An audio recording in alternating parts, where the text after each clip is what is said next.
Jesus didn't teach with long speeches or complex rules. He told stories. Simple, short, powerful stories that people remembered. Stories that are still remembered. They're called parables. And even now, centuries later, they speak directly to the world we live in. These are the parables of Jesus. Lessons for modern life. Once upon a time, not so long ago, a man was attacked and left on the road, robbed, beaten, and left for dead. Two people walked past. They were religious. They were respected. They saw the man lying there, but they didn't stop. A third man stopped.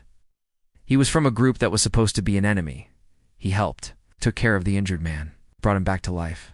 And then Jesus asked, who was a true neighbor? This parable still matters. When judgment comes before compassion, when kindness often waits behind walls, when we're taught to look down, not to look out, go and do the same. A shepherd has 100 sheep, but one goes missing. He doesn't stay with the 99, he goes after the one that's lost. It sounds small, but Jesus was saying something huge. Every person matters. Even if the world overlooks you, even if the world forgets you, God doesn't. There is joy when even one is found. A son walks away from his family. He wastes what he was given. But when he returns, scared and ashamed, his father runs to him. No lecture, no punishment, just a welcome. In our world of broken relationships and second chances, this parable is a reminder. You're never too far gone to come home. While he was still far off, his father ran to him. Once Jesus said, the kingdom of God is like a mustard seed. Tiny, but it grows into something big. This parable teaches us that even small beginnings can lead to great change. A kind word, a small act, a little bit of faith. It may not seem like much, but in your hands and in God's hands, it can grow into something powerful.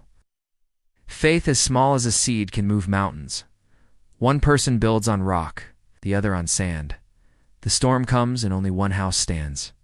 Jesus wasn't talking about buildings. He was talking about life. What are you building on? Are you building on trends or titles or truth?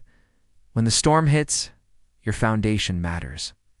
These aren't just ancient stories, they're mirrors. They reflect who we are, what we value, how we live. In a noisy world, Jesus invites us to pause and listen, to let these parables shape how we see others, how we treat people, how we live today. Because in every story there is a message, and in every message there is a chance to live with purpose. So which parable spoke to you most? The Good Samaritan, the lost sheep, the prodigal son, the mustard seed, the wise and foolish builders? Thanks for watching. If you want to see more videos like this, hit the subscribe button.